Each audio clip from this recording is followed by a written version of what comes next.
You always like to have fun. So, welcome to another Man2Man edition of FathersFyre. If you guys only knew what was going on in the background, you'd be going, "Why am I listening to these clowns?" I mean, we got Mike. He's over there working on his PhD, and making us all feel like we're really slackers. You got Sean out there laying down TikTok vibes and preaching and calling men to be better fathers, better husbands. And then you got Antoine. He's got his wings on. He's ready to fly away like a little angel. So, oh man. And Shawnee do a live video and get 1 million viewers in 5 seconds. I'm trying to get some press over here for the show because it's awesome. In 4.2 seconds. Right. Yeah, I'm telling you, man, Sean's been doing some amazing things. In fact, he's the impetus of tonight's conversation. So I follow Sean religiously on TikTok. He's always got some very direct and candid discussions with both, directed towards men and women, trying to inspire, especially men, to step up and be better husbands. And one of the things that you talked about in a recent TikTok was indirectly you were talking about intimacy in a marriage, and you were talking about how some of these men, you guys are entrapped and embroiled in pornography, and it's putting a strain on your relationship. And it really hit me because I've also had a couple conversations recently and also over the past year or two with men who have struggled with pornography, and they've looked at it as an outlet for lack of intimacy in their relationships. And, it's also made me reflect on another conversation that I was listening to. It was a podcast, and they were talking about how pornography has set up this expectation for men and women as they're entering a relationship that is extremely unrealistic. And so I thought tonight that we would talk about, intimacy in our marriage, and also talking, sexuality with our husbands. And I know a lot of people are like, oh man, I don't want to talk about that. But I'm like, you know what?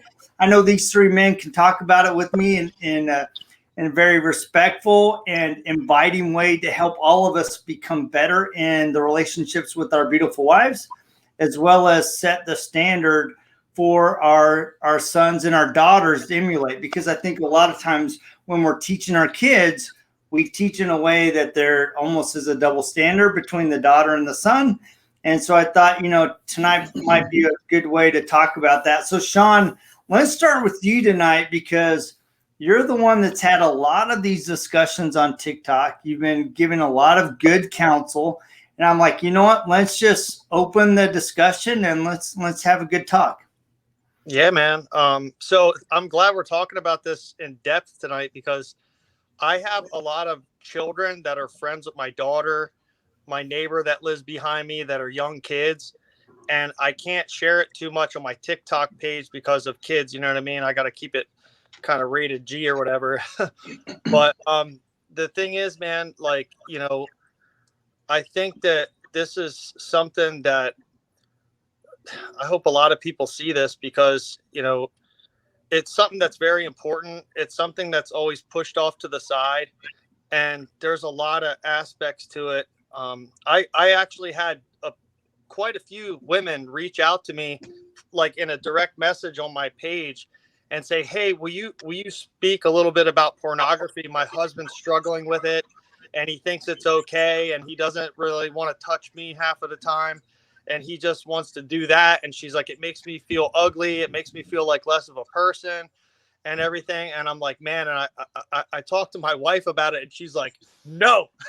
And she doesn't want me to get too into it. So I think we can get away with it on live though. So, but yeah, I wanted to say quick, just to open it up, that I think my whole view on sexuality changed when my wife told me she was pregnant and I found out we were having a daughter.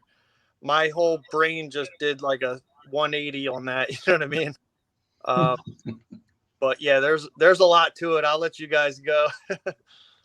Well, actually, before we go, I just want to talk, I think it's important, right? Because you've had a lot of women reach out to you and they're like, look, I'm frustrated. I'm trying to have a productive relationship, both intimately and also, just emotionally with my husband. And I have somebody that's very, very close to me that has struggled with pornography or had struggled with pornography ever since she was a teenager. And eventually it led to recently within the last 2 years, them getting a divorce, right? Because she felt like there was something separating. There was a gulf, there was a canyon between the two of them. And it really was, she felt like she was being cheated on. She didn't feel like, as you said, enough.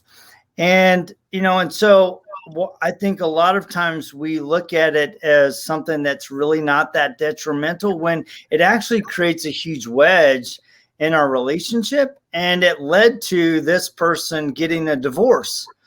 And, I've talked to him off and on, and I'm actually an accountability partner for him. So every week I get a report on how he does. And he just told me, he's like, look, no matter what, in my next relationship, I'm not bringing this into it because it just cankers intimacy. It destroys the relationship with me and my wife. And I'm just not going to have it again. Yeah.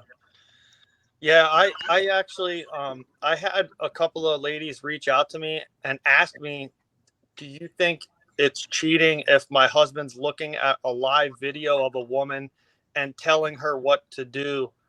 And do you think that's cheating? And I'm like, yeah.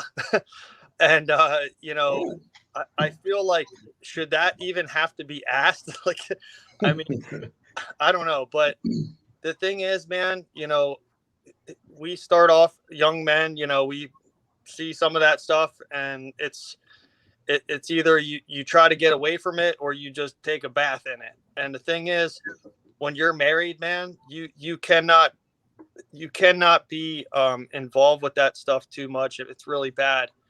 And I mean, I'm fortunate that I was able to cut it out of my life pretty many years ago. But I know people that are my age and older that still don't think it's a big deal. And I think that, it causes a lot of very deep issues. Like when you have your wife, you either respect your wife, you love the way she looks, and you want just her. And I believe that a good woman, she wants a guy just to want her. And if you're doing that, like you're disrespecting your wife a lot, and people don't realize how bad that is.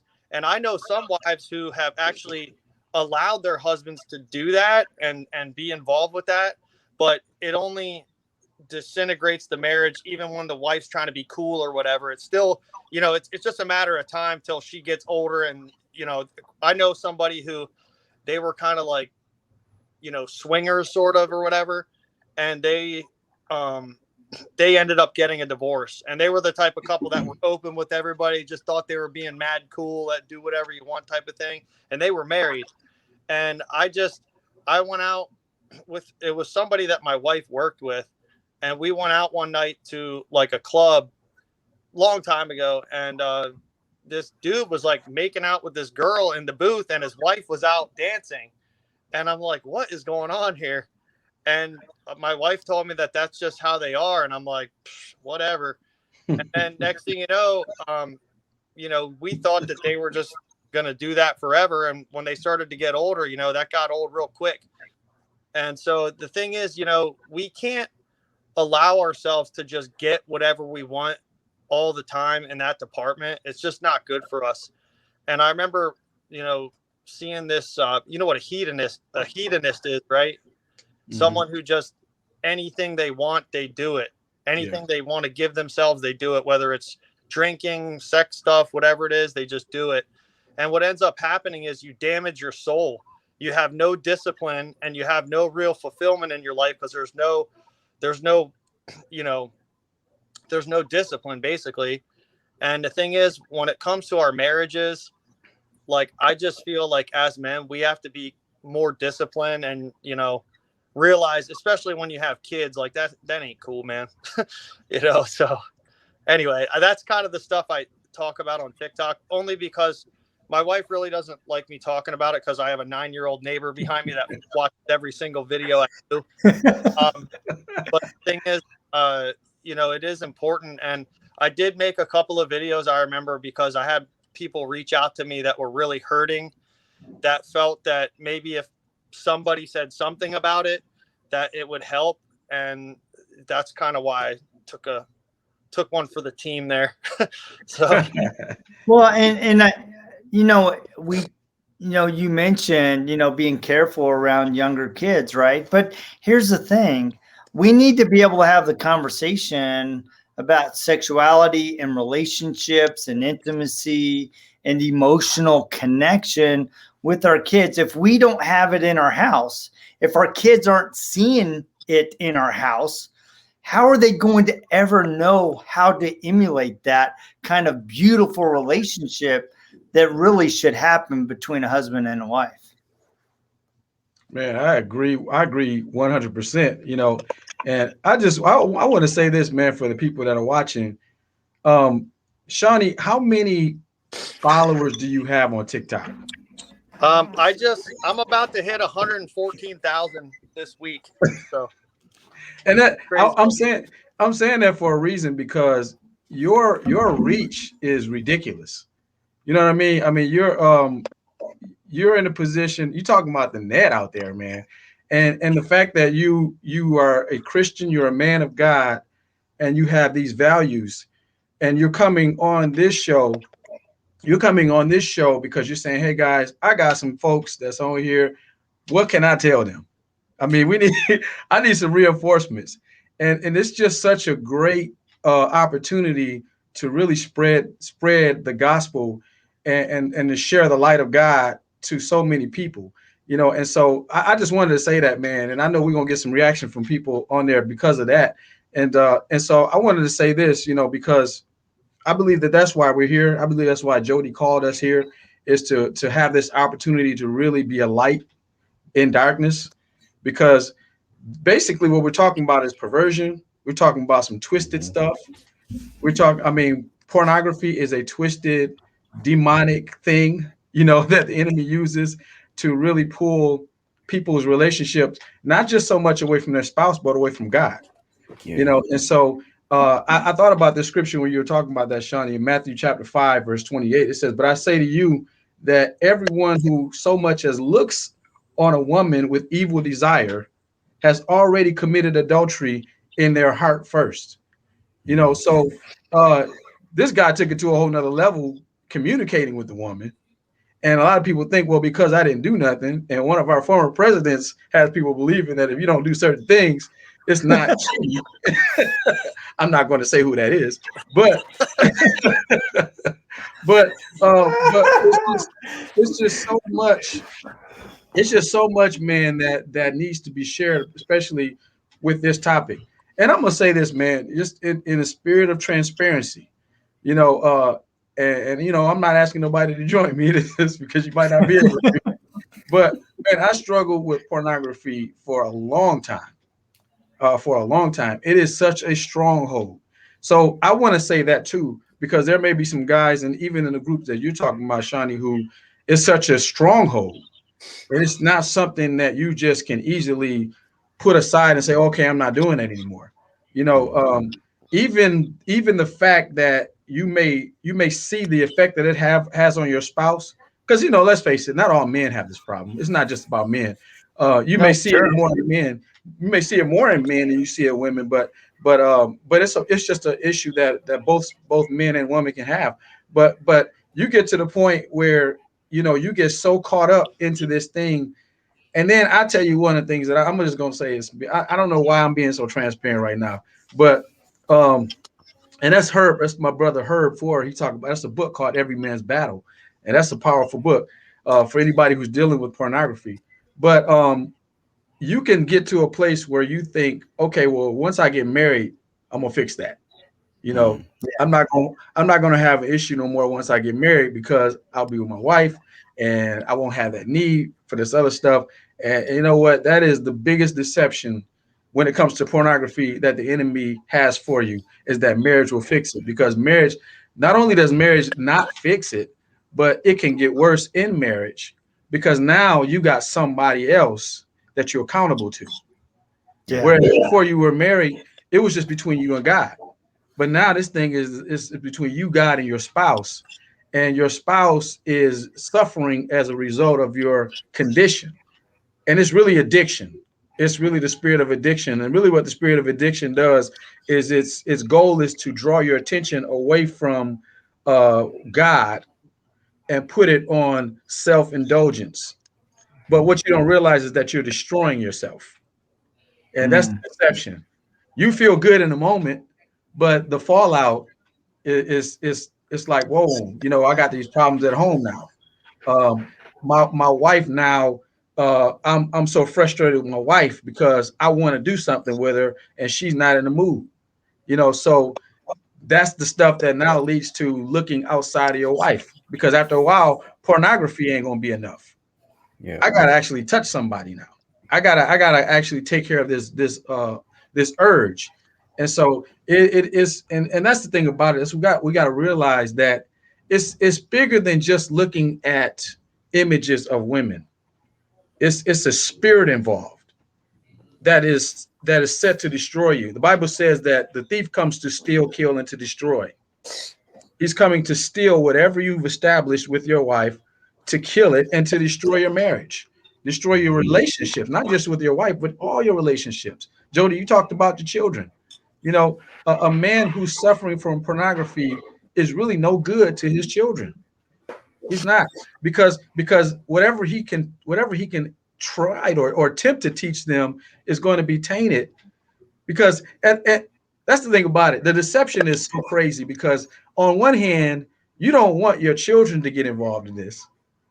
You know, you don't want your child to be suffering from it. You don't want your son to have to go through this, but it's okay for you. You know, and it's like telling your child don't smoke and he see you smoke 3 packs a day, you know. And so they may not be able to see what dad is doing, but there's always that risk that something's going to happen. And they're looking at the relationship you have between mom and dad. They know something ain't right. Children, we don't give children enough credit. They perceive so much that's going on, and then they become distant. And now we got to try to figure out what's wrong with them.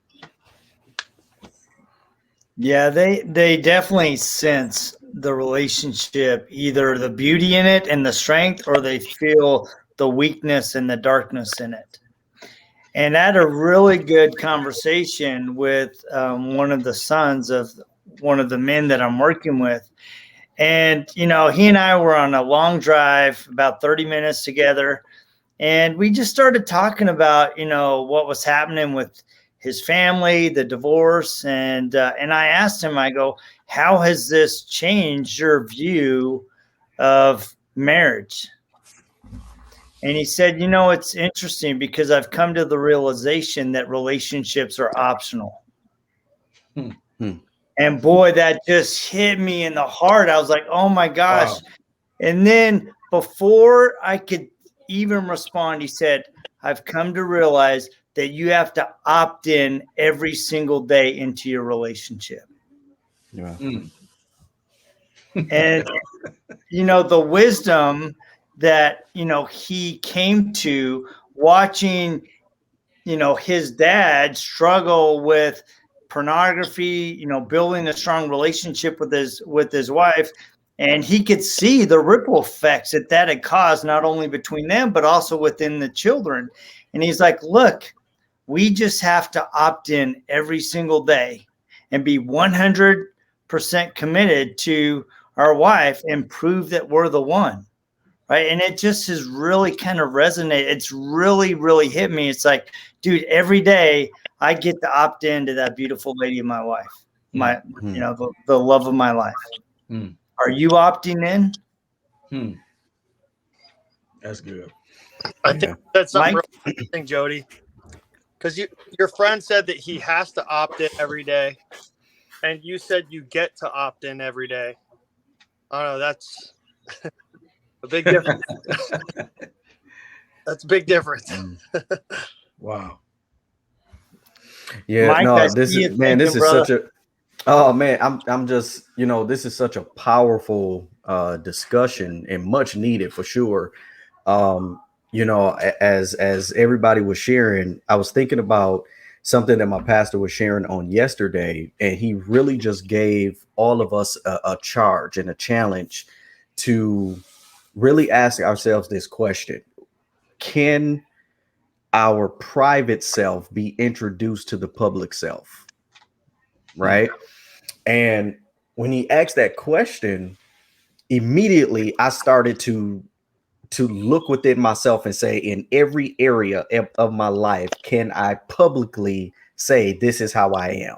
Right. You know what I mean? Like, can I, what I'm doing in private, can I release that to the public and still be able to look at, number one, myself, look at my family, and look at really because we're talking about intimacy in our relationship, and the ultimate relationship that we need to be most vulnerable with is with God, right? So how many of us are ashamed to take this to God, right? Because we think that, I mean, think about this. So many times we go through things and we put ourselves in a position where we have yet to accept the truth that God will forgive if we truly repent. Right. And so because of that, we hold on to this, like you were saying, Antoine, we hold on to this bondage. We hold on to this addiction because it's become so comfortable for us to live in that private self. Yeah. Right. So this is such a powerful topic, man. So many, and like Antoine said, so many men, but women deal with it too. I think about a lot of just people, period. Why do people function and behave the way they do in public? Right? Why do they react certain ways? Is it because they're trying to seclude the private self because they don't want the public self to be become aware of who they really are in private? Right? And so I'm I would challenge every person, not just the men, but even the women, to really look within yourself and say, okay, is the person that I am behind closed doors, is that person does that person live a life that's pleasing to God enough to say, hey, this is really who I am? Right? So can the real you expose? Yeah, can the real you expose yourself to the public eye, the public sector? And if not, why not? Because of course, we're talking about pornography, but there's a lot of different things that's in place that will, again, really just suffocate your level of intimacy in your relationship, right?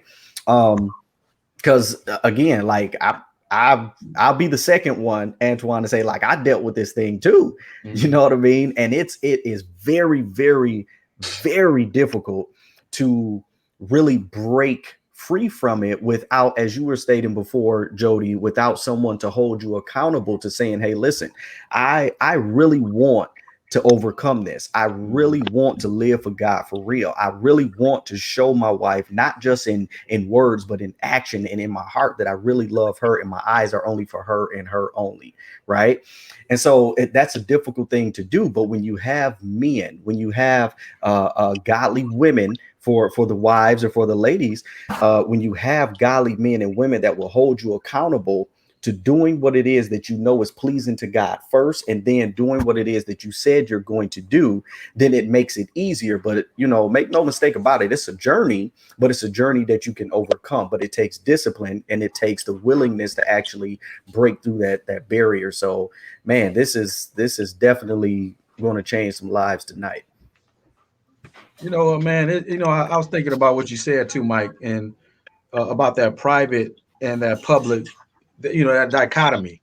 You know what I mean? I was thinking about that because one of the things that's really interesting is how you can actually be in a place where you're more concerned or almost even afraid to be exposed to people than you are God. Yeah. I mean, you know what I mean? God is omnipresent. So that means he's in there while you're watching that. Yep. You know, he's in there while you were exposing yourself to that. So you're private from the standpoint that you don't want people on the outside to see what you're doing, because you're concerned about what people are going to think about you. Yep. They know you got that problem. Oh, don't put your no. He teach children's church too. Oh no, don't let your kid go to children's church. Because he's into porn. But yet you teach in children's church, and your leaders that are involved don't know what you're doing in your private life, but God knows.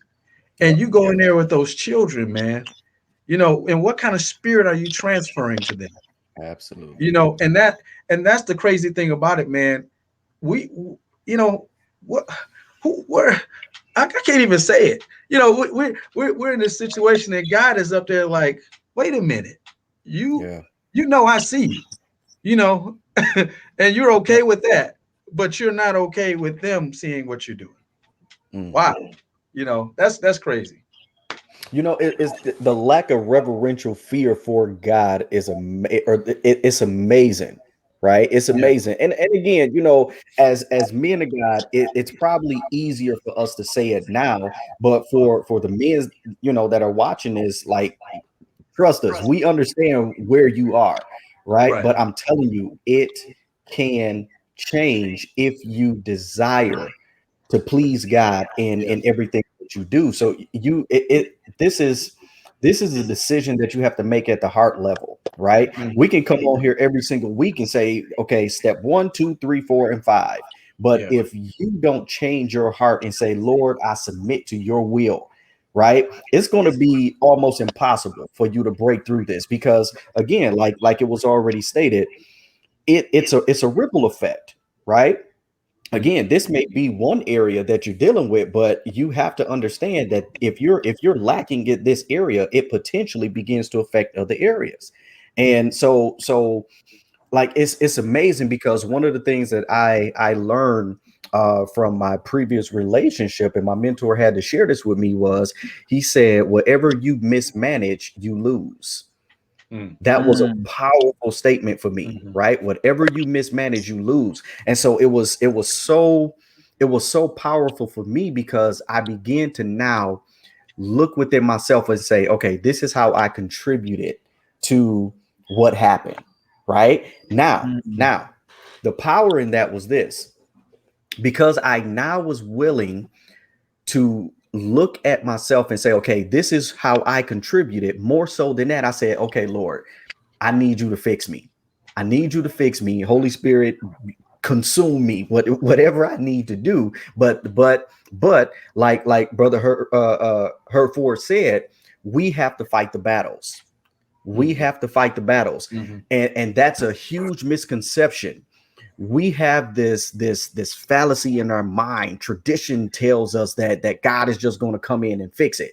No, you got to understand this. God has already equipped you with everything you need in order to overcome it, but you have some work to do, right? And that's, again, where the accountability comes in. If it means that you have to disconnect your cable so you can stop watching that stuff, if that means you got to go to a lower data plan so you don't have access to this stuff on your phone, like, do what you need to do in order to break free from it. Because again, it's not just affecting you, it's affecting your children, it's affecting your family, it's affecting your grandchildren, right? It doesn't just stop with you. And once you become aware of that, then you have to be able to make decisions based on a generation, not just your right now circumstance. Is that making sense? So it's so much more powerful and so much more bigger than just the right now, just that little quick fix, right? So much bigger than that. Yeah, I think one of the challenges, especially if you're enmeshed in the addiction, is recognizing those symptoms that are being exhibited that maybe you don't even realize, right? If your wife can't pick up your phone and log into it, and you not tremble in fear what was left behind, that's a concern, right? There's something that you need to look at. The other thing is, as I've talked to a lot of men about this, is one of the byproducts that is shown is in their relationship with their children, and in particular with their wife, they tend to be short. They tend to be easy to anger, right? And they're not as patient and loving. And I heard one of the gentlemen that I was talking to, he said, it's interesting because for years I thought it wasn't that big of a deal. But as it proceeded longer and longer and longer, I recognized that I stopped seeing the beauty in my wife. Over time, she became less desirable, less beautiful to me, because all I had in my mind was this image of this fantasy. And the fantasy became more powerful than what was laying right next to me, that was walking with me. And I was willing to sacrifice everything for the fantasy instead of walking with the lady that had already given me her heart. Wow. That's I gotta say something. So that's the type of thing that, it's not just that. Like, think about it. Like, if you're that deep into it, like that gentleman that said that, there's lying, there's sneaking around, there's all these things that the enemy will use to feel so guilty, and it just becomes more and more and more and more. And I'll tell you guys, like, I struggle with that stuff too. A long time ago, before I had kids and stuff, I was a karate instructor, and I would go into the gym, teach the kids class. I felt like a disgusting human being, and it used to drive me nuts. And it was around that time I gave my life to Jesus. I started reading the Bible, started learning about what sin. I never really knew about sin or generational sin. I didn't know a lot about it. And what happened is, like, I learned about the word repent, and I started to pray a lot, but the sin wouldn't go away. I just kept doing it. And then between praying and changing my mind about how disgusting this was, and going in, and God put, my classes that I was teaching in my life too. And just the compounding of that. And then my wife tells me she's pregnant, and then I find out I'm having a girl. That's when God did a miracle in me with that. And I didn't want anything to do with it anymore. And I might have slipped up a couple of times here or there from, 14 years ago. But I'm just saying, like, it's not a part of my life. It's not a stronghold anymore. But the thing is that some people, I'm friends with a guy young guy, struggles with that big time, and he hates himself. It causes so much guilt. He feels like he's not a Christian. He feels like, he can't beat it. He feels like he's not strong. And the enemy just uses that to destroy to the point where he can't even really talk to a girl because he's so beside himself when a woman comes around. You know what I'm saying? That it just drives him nuts. And I think that the enemy will use that type of thing, not just to sin against your wife, sin against your kids, but it causes anxiety, depression, guilt, the lying, the cheating, all the sneaking around. Like, there's a million things, and it just keeps going. It's one of the worst things that you can be involved in. And I remember back when I was, like, involved with that stuff, man, I felt like such a piece of trash. I couldn't even, like, talk to people. I couldn't even have a conversation with somebody and have my confidence, because I just felt like a pig, And I'm saying, like, I feel like a lot of people, like, you see I get a lot of comments from young guys that aren't married on my TikTok videos about marriage, and they say stuff about, well, I can have any girl I want on the computer, or something like that. And I'm just thinking, like, dude, like, you don't even know what you're playing with, bro. Like, and I try to tell them, they don't want to listen to me, Jody. But the thing is that, like, you guys, you understand what I'm saying, though. I mean, it's way, like Antoine said, and like Mike said, it's way deeper than just your marriage. That's like the worst part of it. But there's all these other things that the devil does it. He uses it to just destroy your soul slowly. Yeah. And it gets worse and worse. And I remember a long time ago, when what's his name? The guy that owned Playboy magazine, Hugh Hefner, he died, and one of his wives was in Rolling Stone magazine and said all this stuff about his like sex life and stuff. And it was like so crazy because one of you guys was saying like sooner or later the pornography is not enough. It has to be something else. It has to be something else. And that's what happened to this guy. He's married to 9 women that are like 20. You know what I'm saying? And it's like I don't want to get into it too much, but I'm just saying he got into some pretty weird stuff to be able to, have a sex life anymore. And it's just crazy. And I think when I heard that too, every time I hear something about it, I distance myself more and more and more. I'm like scared to even look at a woman. I'm like, nope. I'm just like, I'm out of here. Like, I don't want nothing to do with it, bro. And like, what's so what's so powerful about that? Again, I keep looking at the title of this conversation, and again, we're talking about intimacy, right, in a relationship, and it's amazing because Shawnee, what you just shared basically let us know that you've become so in tune and conscious of you don't want to break God's heart. You see what I'm saying? And that's the big difference is when you get to the point where it breaks your heart to even get close to breaking God's heart. Then you're on to something, right? Yeah. Because I think what the enemy also does is he, especially with us men, right? He will put these things in front of us, right? If we allow to just become fascinated with it, he puts these things in front of us, and then we go on this guilt trip, right? And what's interesting about this is that to see beauty and admire it is nothing wrong with that, right? To lust after the beauty is something completely different, right? Because once you begin to lust after the beauty, now you begin to open up the door to entertain, to take action on what you're thinking, right? So what's interesting about what you're saying here, Shawnee, is that your heart is to please God. Right. So the conviction sets in and say, OK, I can't do that. Not because you're like, oh, she's just so ugly, I can't do it. It's because you honor God so much to say, I don't even want to open up the door for the possibility of displeasing God, because number one, it affects your intimacy with him. And number two, it begins to affect your intimacy with your wife. Right now, what's interesting for me for a long time, whenever I heard the word intimacy, I thought sex every single time.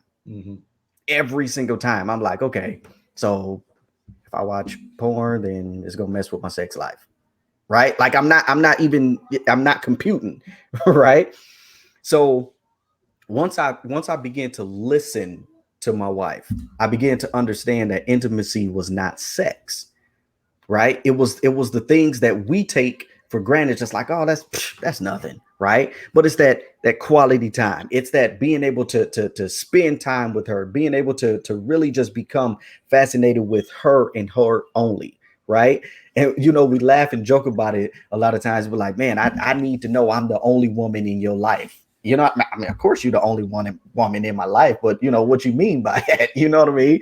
But the thing is this, that intensifies the intimacy in our relationship, because my wife knows, like you were saying, Jody, my wife knows that if she picks up my phone, she don't have to worry about anything. The only thing my wife cannot do with my phone is so far have face recognition, unlock it. She has total access, right? When she starts to look like me enough to actually unlock it with my phone, and that's a different ball game. But my point is, she has complete access. Right. It's a level of intimacy that she needed for our relationship to continue to strengthen and grow and become one, so we can now move towards what it is that God has for us as one. Does that make sense? And so the intimacy of like Shawnee is saying, making sure that this stuff is blocked, right? I have, and to this day, although she tells me I don't have to do this, I still do it because I don't want to open up my eyes to the possibility of displeasing God in any way, right? So whenever we're in public, and I think I shared this before, whenever we're in public and there's another female maybe that I've grown up with, I've seen, I make it a point to introduce my wife first. I don't care if she's across the room. Babe, come here, I want you to meet. Like, I have to do that because I don't even want to give the devil any leeway to open up a door and say, see how old girl was looking at you, right? You know what I mean? It's like, it's subtle. It's subtle. And if we're not mindful of what the word says about any situation that's going to affect the intimacy with him first, and then of course with our spouse, then we can fall into the trap very easily every time. You know, intimacy is such an interesting, and I love that you pointed out that, you know, intimacy is not just sex, right? Sex is a component of intimacy. But, and what, you know, what I've learned over the years, you know, being married 32 years, that, you know, I think back, you know, think about this, guys, when you first started, when you asked your wife out for a date back in the day, you know, before you were even married, you know, you said, hey, would you like to connect on Friday at 7 o'clock? I mean, you guys probably got dressed and ready at 6:30. She was thinking about it all week. She was planning what she was going to wear. She was talking to her girlfriends about her work, what she was going to wear. She was getting prepared for that evening. And in her mind, she was hoping how it was going. We guys were probably hoping the way it was going too, but they weren't thinking about it till 6:30, right? And so intimacy involves the heart and the mind and looking forward to. Now, how can I put on my best side of myself for this date?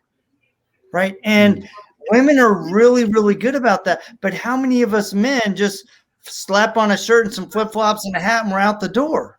Right. We don't put any effort into building intimacy. And then we wonder why, when it comes to actually having sex, they were like, well, how come you're not in the mood? Well, you didn't do anything to prime the pump. You didn't do anything to have her looking forward to the evening with you. Yeah. And if we don't show our kids that we're serving our wife and showing her that we love. In fact, this evening, my wife came in, she was on break and she sat down next to me and I was still working on something. And I just put my arm around her and I just said, I want to thank you for being amazing.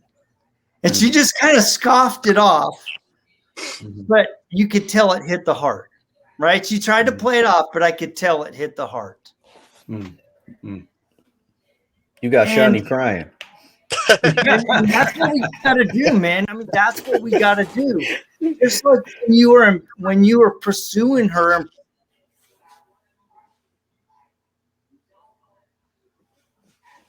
Did we lose Jody?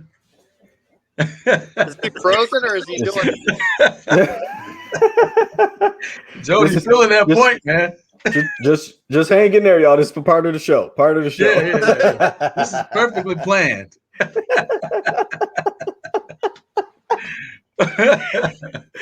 Oh man, come back, Jody. But you know what, though, man? I was thinking, you know, while we wait for Jody to come back to us, I was thinking about what all of you guys were saying. Oh, here he is. Hey, Jody. Sorry, I lost my internet for a sec, so I must have said something bad or something. Devil trying to shut you down, man. Well, I was thinking about what you said, though, Jody, and I think that one of the things. Well, here's one of the things that I thought about is that anybody who's suffering from pornography, I really believe that you got to do an evaluation too, you know, because you guys raised some powerful points. You got to do an evaluation. You gotta really figure out if you really love your wife, you know, That's if you really want to be married, you know what I mean? Unfortunately, a lot of guys are married and they probably shouldn't have been married. And then you got situations where they guys are not going through counseling first, so they're not understanding how to be a husband. And so we got a lot of guys in that situation. So I almost want to say it like this: in all fairness, we have to consider that even when we're looking at and talking to guys, because there's a lot they just don't know. There's a lot they don't know. Some of them grew up thinking it was okay to watch porn and still be married, because maybe their dad was that way, and so there's a lot that we don't know. We gotta really do an evaluation, because to even get to that place that Jody's talking about, you got to be able to know, do I really love my wife? do I really want to be in this relationship? Do I really want this thing to work? I don't know. That was one of the things that I thought about. But the other thing I was thinking about was the whole intimacy piece, because I like that we kind of shift into intimacy. And I like what Mike said, that intimacy is really not, it's not just about sex. And what Jody said, it's not just about sex. I really believe that maybe sex could be the culmination of some effective intimacy, but it shouldn't be the goal of intimacy. And I think that that's where, I know, and I like the shift, because I've been there where, it's like, okay, what do I have to do to get to sex? You know what I'm saying? I got to hold your hand. I got to put my arm around your shoulder. I got to tell you I love you. I got to do all of those things that, affectionate. I got to be affectionate, because I'm hoping that that's the goal. And sometimes your wife just wants that. Yeah. And again, you got to do an evaluation. How much do I love my wife? Do I love my wife to the degree that I just want to be intimate with her and be affectionate with her because I just love her? And I love the way I feel when I hold her hand. I love the way I feel when I hug her. I love the way it makes me feel to say I love you. And I'm gonna tell you, man, that's one of those areas, man, that a lot of men will shut this off right now. Oh, I don't know what they're talking about. They already tuned you out. But I've been one of those guys. Man, that I'm like, what is the deal? What do I have to do? I did everything I was supposed to. I washed the dishes. I folded the clothes. I held your hand for 5 seconds. You know what I'm saying? 5 seconds. What does a brother have to do? And so I can't tell you, and I'm just being real now. I can't tell you how many nights I went to bed frustrated because I'm just like, this is ridiculous, but I had to do a self-evaluation. I did. I had to evaluate. I said, wow, okay, wait a minute, man. This is, and that didn't just happen. I'm not saying I came to myself like prodigal son. I didn't come to myself and like, okay, something wrong with me. I didn't think nothing was wrong with me.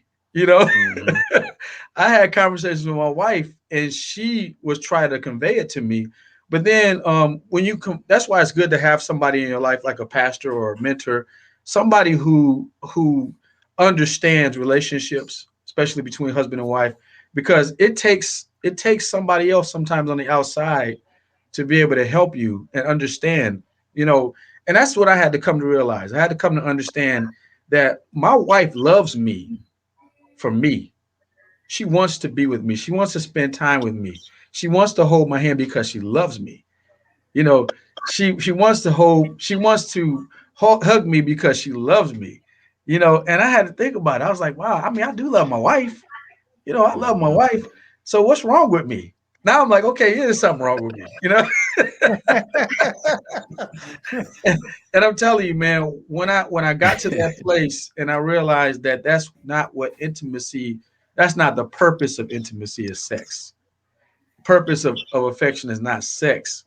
It is just really a reflection of your love for each other.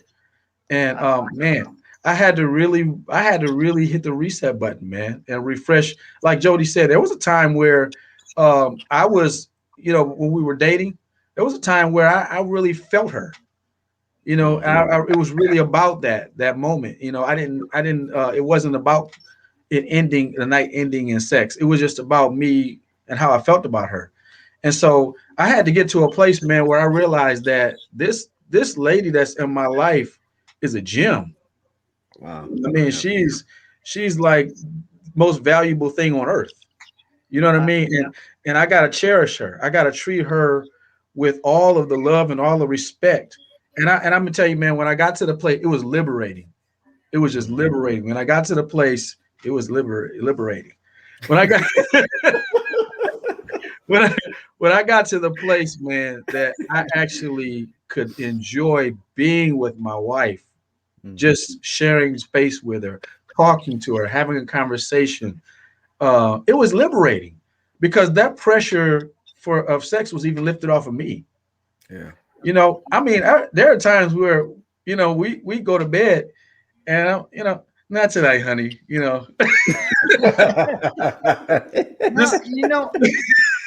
the thing though that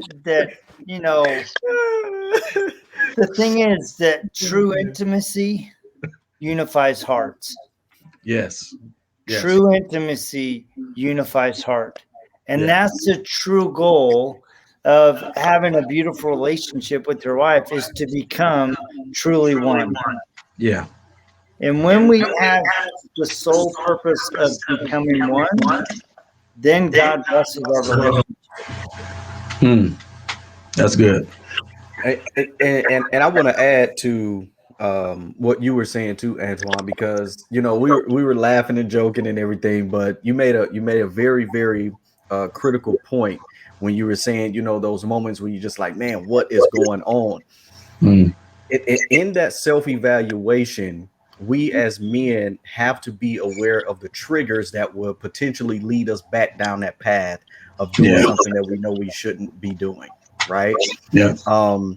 For me, anytime that would happen, I'm like, I'm being rejected. So it was a trigger. Yep. Right. It was a trigger. So again, that self-evaluation is key, man, to be able to go back and say, okay, what is this really about? You know what I mean? Like, what's wrong with me? Right. But no, man, I think that's so key though, man, to really look within yourself and say, okay, where are you missing the mark? You know what, man? It's really interesting because I remember I was in a barbershop one time and I'm married at this time, and I didn't even quite have the understanding that I have now about intimacy. But it was really amazing how I think God was even able to use me in that moment. But I'm in the barbershop, and these young guys were talking about. One guy was talking about his girlfriend. Oh man, my girl, man, you got to see her.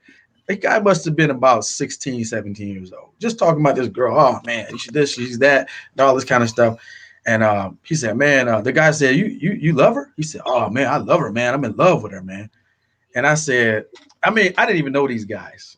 I knew the barber, and I knew a couple of other barbers in there.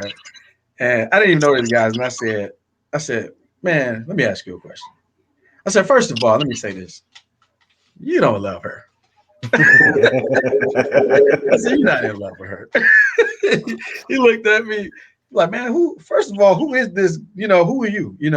I said, well, let me ask you a question. I said, you think I'm being harsh, you think I'm being in your business and being cruel, but you put your business out there. You didn't whisper to the guy, you know what I'm saying? So come on now, let's just be real about this. I said, let me ask you a question. I said, you love her, right? You're in love with her, no matter what. Yeah, man, no matter what. I said, okay, well, let's say she suffers an accident and she gets, I said, severed from the waist down. I said, you gonna hold her hand? You gonna push her around in that wheelchair? you know, you're gonna love her, you're gonna kiss her, you're gonna hold her up, you still gonna marry her? He was like, man, what are you talking about? He was like, you know, like I'm getting morbid now. And I said, well, I'm just an example. You know, I said, if you love her, you love her. You love every part of her, even the parts that ain't there. And he looked at me and just like they all kind of like, I don't even understand why he's in here, you know. Like, put him out. Right. But the thing that hit me though was, and maybe I needed that for myself. You know, maybe that was the thing that kind of redirected me and my focus, because I thought about that. You know, do I love my wife? You know what I mean? If she could not perform those things that I think I love her for, you know what I mean? If she can't do that, am I still here? Am I gonna hold her hand? Am I gonna go out in public with her? You know, and that's when I say evaluation, those are the kind of things that I thought about. And I said, you know what, man, this lady is the mother of my children. She has supported me in everything I've ever done since we've been, even before we got married. She fought for me when people were against me. She had my back. She loved me unconditionally. She would do anything for me that I needed. The lady is brilliant. She's smart. The things that I needed to do in business that I didn't understand, she said, "Oh, I got that. I got that." I mean, of course, there's no way in the world I would be stupid. I would be an idiot to walk away from this lady because of something like that. Yep. I love it. Sean, you want to bring us home, brother? Yeah, man, dude, that was what happened. Antoine, you got Shawnee crying. What did the kids say after you said that? I'm just like, you gotta be stuck on that story. He got his haircut He was somewhere like, man, else. let me pay for my haircut and get me out. I've been cutting my hair ever since. I've been cutting my own hair ever since. So, I wanted to say something real quick. This is a lot, but did you guys know that the missing link in the church today is men 20 years old to 45 years old? That's the missing age group in the church. And what's crazy is I literally have commented and talked to tens of thousands of people on my channel about marriage and about stuff that husbands do. And my mom, my dad, my mom was remarried. My dad had multiple girlfriends. Every cousin, aunt, and uncle in my family on both sides have all been through divorce.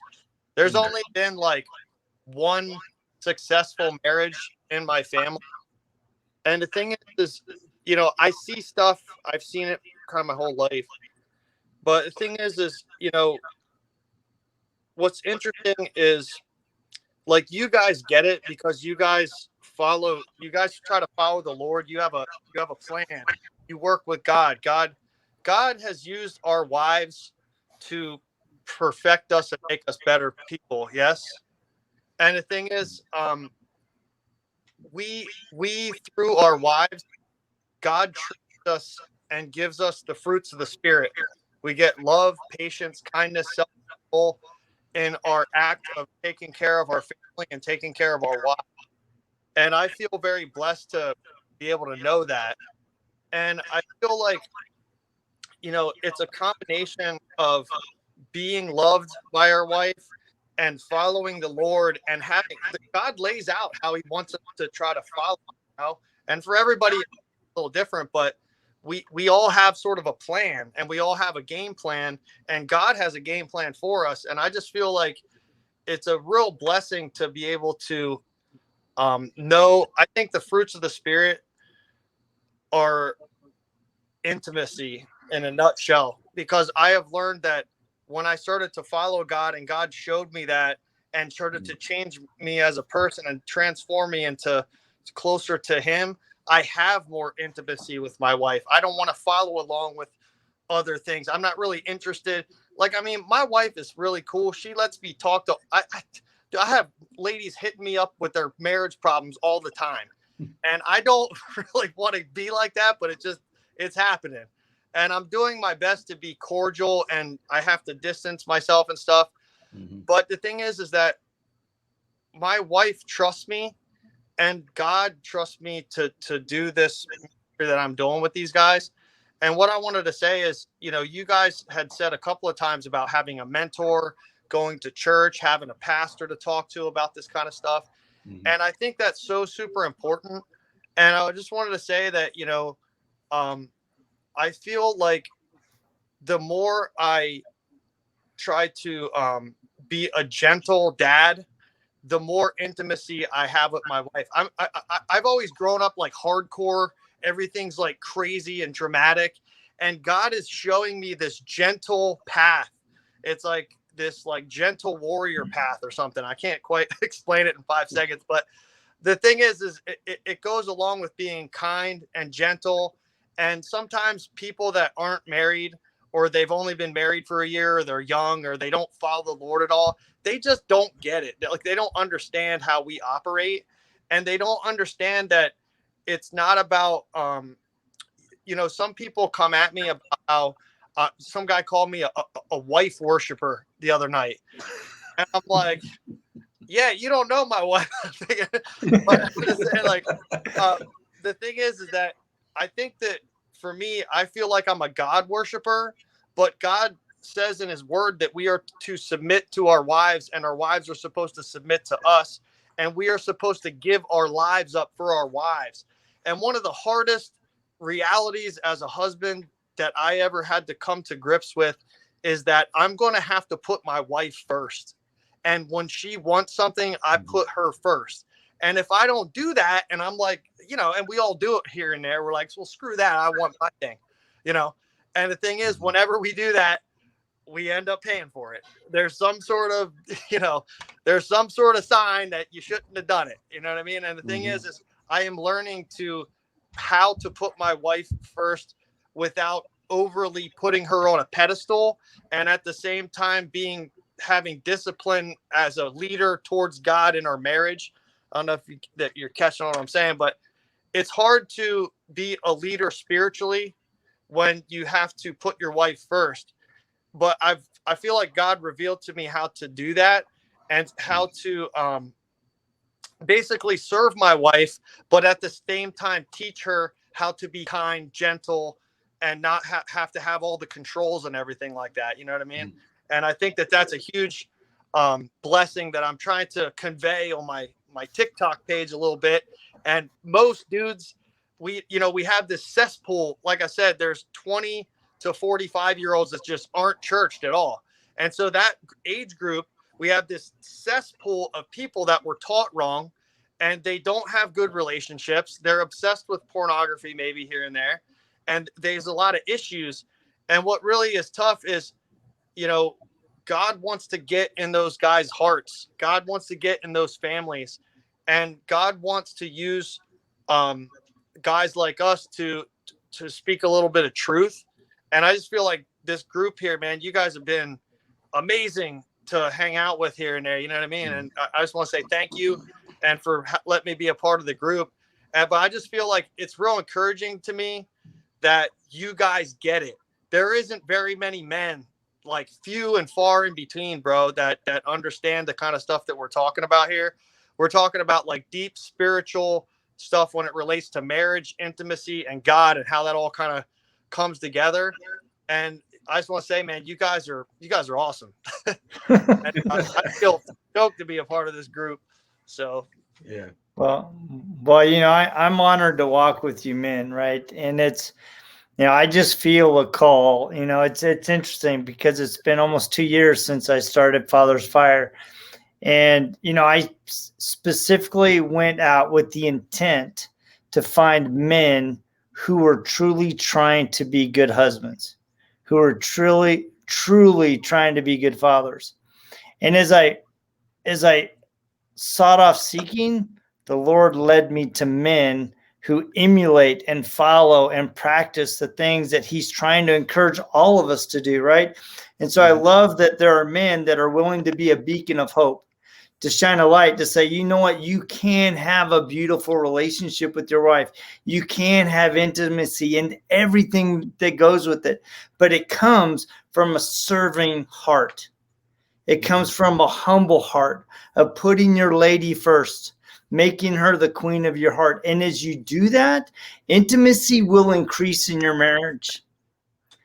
And I love what Mike said. You know, sex isn't intimacy, right? It's just a component of it. And you know, our wives, they go through so many physical changes, so many hormonal changes. I mean, it's a miracle that anything happens, right?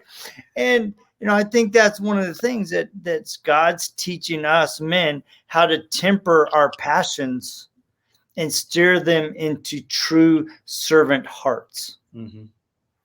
And when we can get a servant heart and bridle our passions and use them to build up our wives, to build up our families, then true love exists. Now, man, like Shawnee says, the fruits of the Spirit. That's good. That is so good. So good. So good. Can I say one last thing? Because all of y'all pretty much just made me think about this. Shawnee, you just brought it out for sure too. I think about, again, going back to what Antoine was saying about the self-reflection and being able to examine yourself, right? Shawnee, as you were talking, I went down memory lane, if you will. But the thing that crossed my mind was this. In any season of my life where it felt like things were drying up, I had to self-evaluate, like what Antoine was saying. I had to self-evaluate where I'm missing the mark, right? And as you were talking, the scripture came across my mind or my heart where 1 Peter chapter 3, verse 7. And this is the NIV version, but it says, husbands, in the same way, be considerate as you live with your wives and treat them with respect as a weaker partner. And that's a whole nother topic that we can hit on. As the weaker partner. Now, here's the thing. As heirs with you of the gracious gift of life, so that nothing will hinder your prayers. The interesting thing about that scripture is whenever there was a season of drought in my life, I can always trace it back to a point where I did not love my wife the way that God wanted me to love my wife. My prayers were being hindered because I was not, as Shawnee said, putting my wife first. Right now, the crazy thing about it is that we can be doing everything else right. But from God's perspective, if we're not loving our wives and treating them as the queens that they are, then he says, nothing you bring to me is going to get through. So, homeboy, you need to go back and fix that. Mm-hmm. You see what I'm saying? And so my challenge to us husbands, my challenge to us that's getting prepared for marriage is make sure you understand how does God want you to love your wife? Because I promise you, if there's an area in your life right now where it just doesn't seem like something is breaking through, you can more than likely trace it back to there's an area where you are not loving your wife the way that God says to love your wife. Your prayers are being hindered. I didn't say it.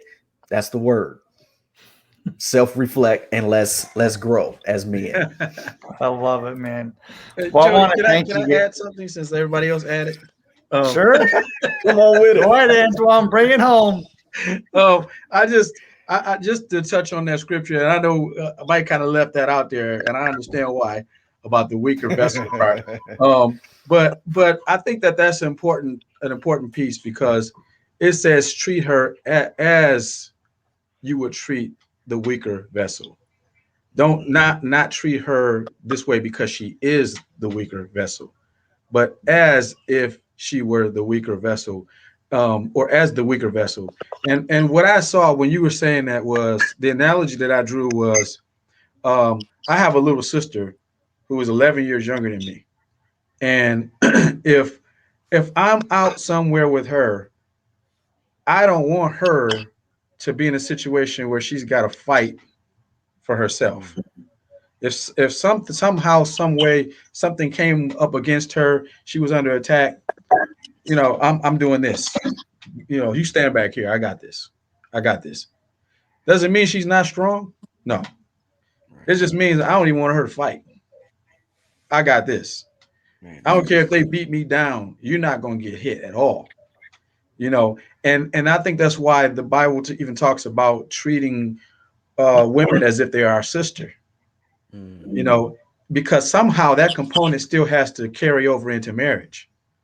That's why intimacy is so powerful, and it doesn't have to end up in sex, because she was my sister first. So I'm treating her as if she were the weaker vessel. Honey, you're not gonna have to lift a finger. You're not gonna have to do any of this stuff. I got this. I got this. Not because I'm the man, but because I just don't even want you to get your hands dirty. Wow. I want you to be able to do what you want. I want you to be able to get your nails done. I want you to be able to get your hair done. I want you to do whatever you need to do, because I'm treating you as if you're like my sister, my little sister. And because I love you. Because I love you. Because I love you. Yep. I'm doing all this because I love you. And I'm putting you in the preeminent place in my life, right next to God. You're my queen, and I'm going to do everything I can to make you feel that way every single day of your life. Yeah. So, guys, I want to thank you so much for joining me. You and I mean, we could all keep going, but I think it's a good stopping spot. Guys and gals that are listening, please share this episode. Comment to your friends. Help them tap into this, because both men and women need this episode. And I want to thank you, men, for opening your hearts and opening your testimonies, and most importantly, opening your love for everybody, so we can all become a little bit better in our lives as husbands, fathers, and men of God. So thank you guys so much. And we will check you guys same time, just in the future. Peace.